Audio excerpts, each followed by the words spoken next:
జనసేన మాజీ నేత బొలిశెట్టి సత్యనారాయణ ఎక్స్లో ఆసక్తికరంగా పోస్ట్ చేశారు. దాని గురించిన బ్రేకింగ్ న్యూస్ చూస్తున్నారు. శ్రీరామ నవమి శుభాకాంక్షలు చెబుతూ కేవలం జై శ్రీరామ్ అంటే చాలదు అంటూ ట్వీట్ చేశారు.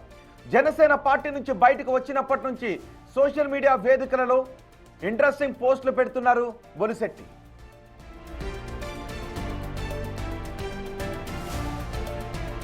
బొలిశెట్టి సత్యనారాయణ చేసిన ట్వీట్ ని మీరు బిగ్ టీవీ స్క్రీన్ పైన చూస్తున్నారు.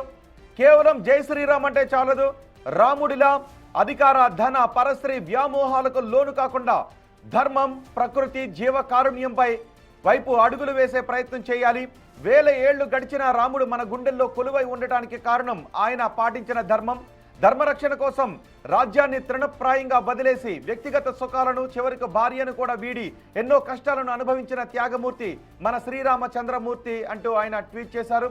మనుషులనే కాకుండా వన్య ప్రాణులను కూడా అమితంగా గౌరవించిన ఆ మహనీయుని మార్గంలో నడిచేవారే ఆ శ్రీరాముడి కృపకు పాత్రలు. ఇదంతా ఓకే, కానీ ఆయన రాముడి గురించి జై శ్రీరామ్ అంటే చాలదు అని ఆయన చేసినటువంటి వ్యాఖ్యలు ఇప్పుడు పెద్ద ఎత్తున చర్చనీయాంశం అవుతూ ఉన్నాయి.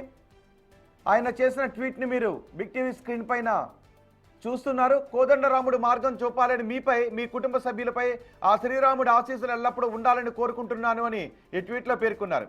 ఈ కలియుగంలో ధర్మం వైపు నడిపించే తారక మంత్రం జై శ్రీరామ్, జై శ్రీరామ్, జై శ్రీరామ్ అంటూ పోస్ట్ చేశారు బొలిశెట్టి సత్యనారాయణ.